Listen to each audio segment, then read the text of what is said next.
Ryan, we here. It is the week. Hard Knocks is dropping this Tuesday. First episode of 5, I believe, where we'll be able to get a bit of an inside look to the Detroit Lions, or as far as an inside look as possible, considering I guess the Lions and the NFL have like final say on what's being shown and what's not. So we're not going to see everything, but we're going to get to see a lot more than we're used to seeing. Obviously, this is the first time our Lions are being featured on Hard Knocks. Not something I ever wanted for our Lions. I was hoping our team would be too good enough, too good to be featured on Hard Knocks, but that is not the case. Never that. So we here. It is the first week coming out this Tuesday. You excited? Hell yeah, I'm excited. I'm beyond excited. So I've wanted the Lions on Hard Knocks for a while, just like selfishly, because I think it's all in all a funny show. I don't care so much about the camp battles and the last roster cuts and things that they have to do on the show. I just think it's funny, like how these guys talk to each other, some of the conversations that end up happening on Hard Knocks. And I'm glad that we have the Lions on it, especially now that we have a character at head coach, as opposed to a guy like Jim Caldwell or Matt Patricia or something like that, where it might be a little bit more boring. There's one thing that I guarantee this Hard Knocks will not be, and that is boring. Oh, no, definitely. Yeah, I love Hard Knocks. Started watching it years ago. But, man, like it can be heartbreaking because you find that player that, like, you start rooting for and you want them to make the cut, and then, by, like, the third episode, it's like, oh, this player got cut. And it's like, well, damn, now, like, damn, what am I watching for now? But no, it is a funny show. I don't know why, but for whatever reason, the season 2 years ago where they were following the Rams and the Chargers in LA, and so they would jump back and forth between the two camps and stuff, and all the COVID stuff's going on, and so everyone's getting tested, and you're seeing all these big tough guys that are terrified of getting a Q-tip shoved in their nose. I don't know why that one's always stuck with me, but for whatever reason that has. But I'm looking forward to the same thing what you said, with Dan Campbell being our head coach. I am looking forward to seeing him. That might have been one of the reasons I didn't have that much interest in years past. I didn't give a damn about seeing what Matt Patricia had to say. Jim Caldwell, while it would have been nice to like see him and the players because he is a player's coach, like he's not a guy that I was looking forward to hearing give the kind of speeches that we're going to hear that we're expecting to hear anyway from Dan Campbell. It's definitely going to be entertaining with this and Aaron Glenn, like on the defensive side. Like it's going to be entertaining to see these head coaches along with our group of players. Yeah, I mean, you have Tron Randall working with the receivers. I think Deuce Staley still might be the running backs coach for the Lions.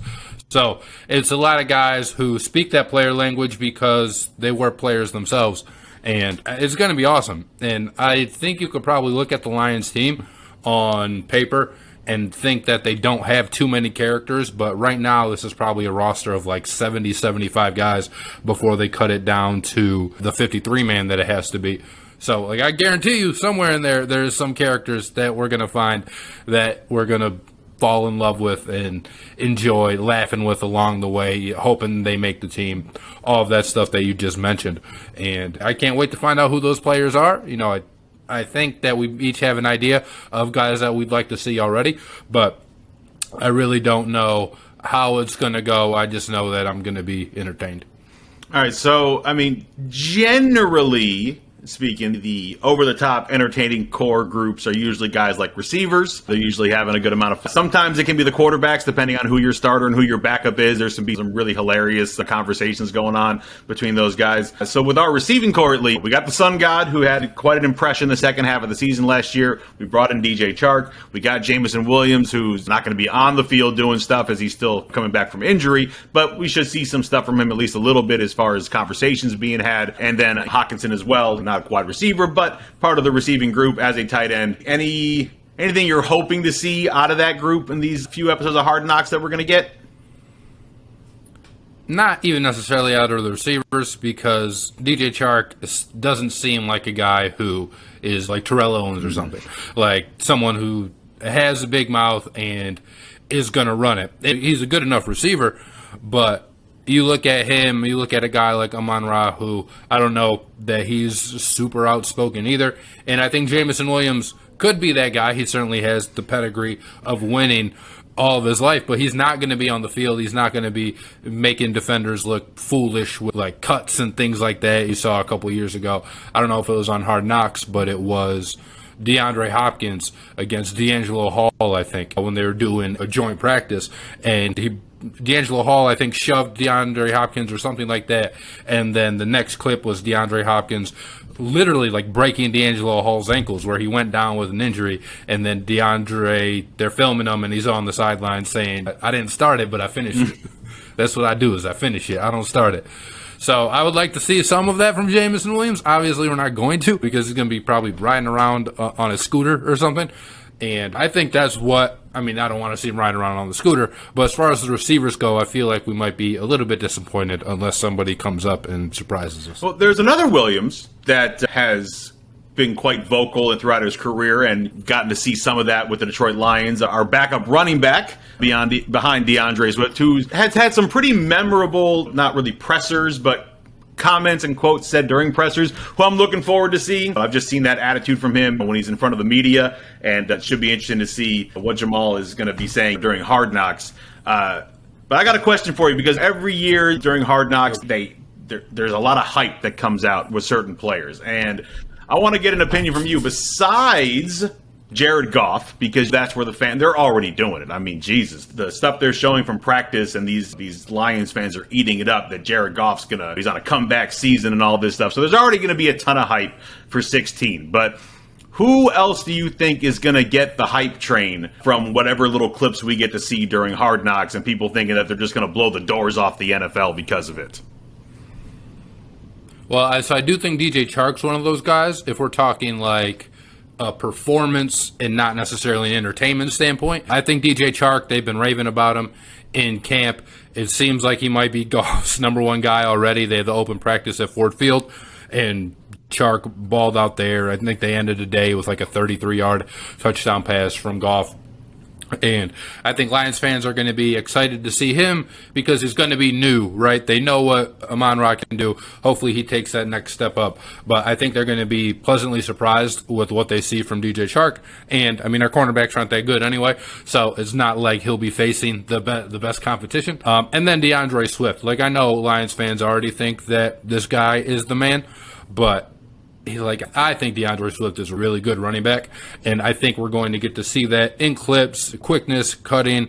He's obviously a pass-catching threat, and I think the Lions are going to use a lot of DeAndre Swift this year, and I think that is going to be captured on film, and I think that's going to bring Lions fans to be at an all-time hype high for Mr. Swift. I hope so. I hope that we get a healthy DeAndre Swift, a full season of DeAndre Swift, and we see production from him besides the fourth quarter. We seem to see a whole bunch of production from him in the fourth quarter last year, but like the other three quarters, not so much. So hopefully we get full games, and obviously we've seen what Jared Goff can do when he has a competent running system behind him. When he was riding the back of Todd Gurley, the Rams went to the Super Bowl. Now, they didn't deserve it. They shouldn't have beat the Saints, and that NFL blown call, it will forever stick with them. But they still get to the Super Bowl, and when he has a very good running game behind him, he can do some pretty impressive things as far as leading the team to victory. So obviously having a healthy DeAndre Swift who's productive throughout 4 quarters would definitely be helpful. Let's get to some iron sharpens iron here. So we know Aidan Hutchinson, the first pick for the Lions, second overall pick in the draft. We know he's been going up against Penei Sewell. We've seen the different videos that have already been circulating from practice and stuff. And so at least in that situation, you get some of that, because Penei Sewell is supposed to be one of the better offensive linemen in the NFL once he gets really going. And they're expecting a lot from Aidan Hutchinson as well. Not so much with our secondary versus the wide receiver core, but going to our rookies that are coming into camp. And Hutchinson, obviously, there's going to be a lot about him. Jameson Williams, we're going to see a lot of him just on the sideline, but not so much on the field of play. Any of these rookies, besides those two, obviously, that you're looking forward to seeing something from? Yeah, I'm looking forward to seeing Josh Pascal from Kentucky, the other edge rusher that the Lions took. And Malcolm Rodriguez, I think he's already kind of been a fan favorite.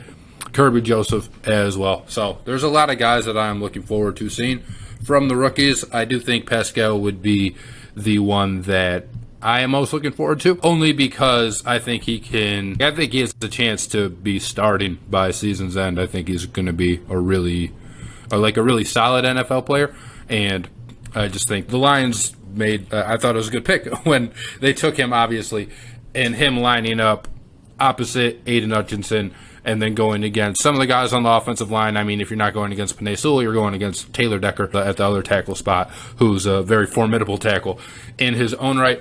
And I'm excited to see Pascal because I don't know if I just like edge rushers. Like last year, I was all in on Julian Okwara, and it's kind of that theme for me because I think those are the guys who can really make a difference on your team. And we obviously don't know yet, but I think Pascal can make an impact on the Lions. I'm very excited to see him as well. And actually, Eric Vincent, Beyond the Box, schooled me on this. We believe, actually, I guess his last name is pronounced Paschal instead of Pascal, which is very confusing for us as we're just trying to read about this. But I was also excited when this pick was made. We look at the numbers from last year for Detroit's defense. They were 29th in pressure percentages and 30th in sacks. So we definitely needed some help on the defensive line. And Paschal is not Hutch. They are completely different players. Hutch very much will be sticking to the edge. Paschal, we're going to see in different gaps. We're going to see him as coming into different parts against the offensive line. A different kind of player. Big dude, 6'3", 270, has speed, has strength, has technique. And again, this defense was bad. We gave up 28 points a game last year, second to worst in the league. So, it was a bad defense. And Paschal will definitely help change those numbers around. Him and Hutch doing their thing. Definitely two players I'm looking forward to seeing. I'm really looking forward to seeing Kirby Joseph. Let's learn how to speak here. Anytime I get a secondary player who's got a 6'8" wingspan on his 6'1" frame, I am curious to up close and personal, and I hope he takes advantage of, or at least I hope Hard Knocks takes advantage of having these behind the scenes looks, because I want to see what this kid can do. He's got ball hawking capabilities, and our secondary is so bad that it absolutely needs it. So I'm curious to see him and Okudah and Harris, obviously, what they're able to do in that secondary, because we need the help, man. Like, that defense, it needs a whole lot of help. Yeah, I mean, hopefully they got some in the draft with Hutchinson, with Joseph, with Paschal, and Rodriguez, obviously. But the defense can't be worse, is, I guess, what. All right, so if you had to pick a Hard Knocks star, so this is going to be a player that's not as, you can't say Goff, you can't say Swift, but a somewhat lesser-known Lion that is going to just have people speak in his name thanks to Hard Knocks, things that he does on Hard Knocks. Who you got in your crosshairs? Well, this guy is a guy that's known to Lions fans, so it's not going to be any surprise to them. But Amani Oruwariye, and he's a guy who the staff has already come out and said that he's going to start at corner. They sat down Will Harris and Jeff Okudah and said he is starting on that side. This battle is to see who's going to start opposite of him. And that's, of course, exciting for him, being that key piece of the secondary that we are going to have. And then you see other quotes. He's emerging as like a locker room leader, and he's still a young guy. I think he's only in like his third or fourth year in the NFL, but he's somebody, because of the like consistent turnover that we've had on defense, that the guys are going to look up to, and he's somebody who's supposed to be stepping up and leading this defense. And I think he's a good player. I think the Lions got really good value when they picked him where he did. I think he was like a fifth-round pick. And he's somebody who would still have that chip on his shoulder. I know he's upset about his Madden rating, which was a 77, and I always like that for my players because it means they care how they are perceived.